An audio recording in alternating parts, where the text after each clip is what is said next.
Bonjour à toutes et à tous, merci d'avoir fait l'effort de venir vous installer dans cette salle. Nous sommes extrêmement heureux de vous accueillir en compagnie donc de Michael Solo. Michael, je te laisse peut-être te présenter.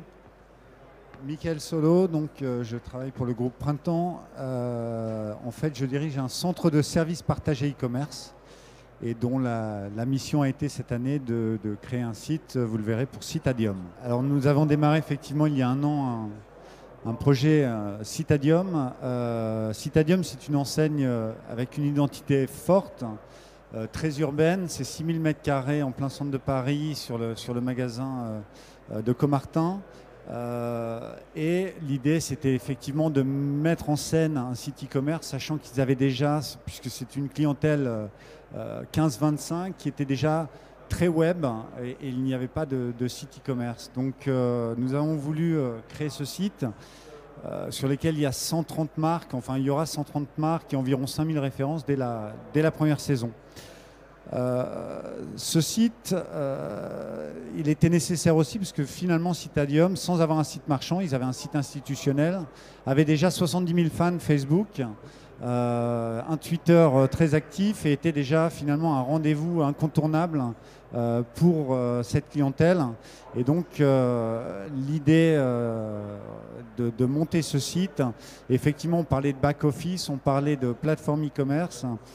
C'est tout un projet qui a démarré il y a un an et qui, en termes du projet lui-même, s'est déroulé sur les 6 derniers mois.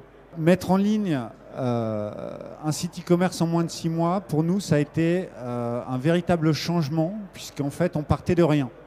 Donc il a fallu créer une logistique e-commerce qui allait jusqu'à acheter des tables d'emballage, créer des chemins de picking, créer un studio photo de 200 m² au-dessus de l'entrepôt. Il a fallu pour nous également choisir une plateforme. Donc nous avons choisi la plateforme Ibris pour toute la gestion de notre catalogue, puisqu'il fallait que les données soient correctement utilisables pour le web, et toute la plateforme d'order management, prendre des commandes et pouvoir avoir une puissance de feu qui est importante. Et à ça, moi je venais d'une entreprise du groupe qui s'appelait Made in Sport, qui avait implémenté Compario. On est venu ajouter un module de merchandising qu'on va développer dans quelques slides. Pourquoi effectivement Compario ? Il y a 2 ans, en fait, on avait imaginé une navigation de site pour le site Made in Sport à l'époque, et on a trouvé que Compario répondait exactement à ce qu'on voulait, c'est-à-dire avoir la main au niveau des utilisateurs et avoir une flexibilité sur la navigation. À l'époque, pour Made in Sport est toujours très ancré football. On avait des problématiques assez compliquées avec, par exemple, des Champions League et des clubs de foot qui bougeaient beaucoup, ce qui fait qu'on ne pouvait pas avoir les données dans le back-office et il fallait les créer et créer des navigations. Et en fait, via Compario, vous avez la possibilité, par des caractéristiques virtuelles, de créer une navigation complètement intuitive et qui peut changer en quelques minutes, puisque la grande force, c'est que l'utilisateur a la main via une console de navigation.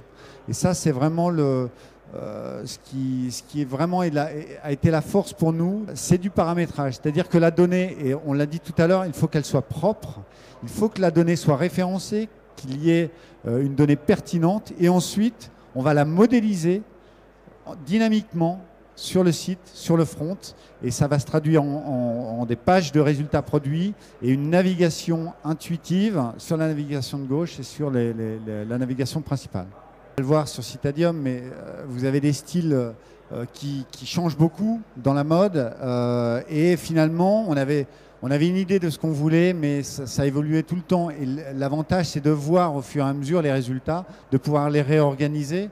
Et on le voit ensuite sur la navigation qu'on a créée, c'est-à-dire que on va organiser en fonction, par exemple, en ce moment, on n'a pas tous les articles sur le site. On va organiser la navigation en fonction des rentrées marchandises que nous avons en ce moment. Demain, la navigation sera peut-être complètement différente. On a également développé des styles lifestyle, street, denim, fashion. Lorsque la saison hiver va commencer à rentrer en octobre, Voilà, rien ne nous empêche de créer des nouveaux styles et de voir les résultats tout de suite. Voir aussi les déséquilibres. Tiens, là, il n'y a que 8 produits, là, il y en a 30. Finalement, ce n'était pas très pertinemment. On va réorganiser tout ça et on voit les résultats immédiatement. Alors, sur les facettes, puisqu'on parle vraiment de la navigation par facettes, ce qui est intéressant aussi, c'est que en utilisant le PCM d'Ibris de manière très poussée, c'est-à-dire qu'on a créé tous les attributs possibles et imaginaux, qui vont, si vous voulez, de la doudoune avec manche ou sans manche, qui vont de la coupe de jean, qui vont du t-shirt en col V ou en col rond. Ça permet derrière de réorganiser tout ça et de pousser des navigations qui sont différentes en fonction de l'onglet dans lequel vous vous trouvez. Donc une navigation pour la chaussure n'est pas du tout la même qu'une navigation pour une veste, pour un manteau. Et vous allez trouver un niveau de détail, un affinage qui est vraiment très poussé. On peut aller assez loin, c'est-à-dire que la page de résultats, finalement, c'est une facette. Vous pouvez l'exploiter de différentes manières. Avec la création de conseillers virtuels, vous pourriez imaginer effectivement poser un certain nombre de questions à l'internaute et en fonction des questions, finalement, donner un résultat qui soit personnalisé. Également utiliser la segmentation client, c'est-à-dire avec un data mart renvoyer des flux d'informations qui pourraient être exploités sur la navigation, l'historique de navigation du client qui se retrouve dans un univers qui lui est propre. Et une roadmap, ça c'est un point aussi qui est intéressant, c'est que la roadmap de Compario est décidée par les clients. Puisque en fait chaque client choisit un peu sa priorité et donc l'ensemble des clients Compario finalement dessine la roadmap.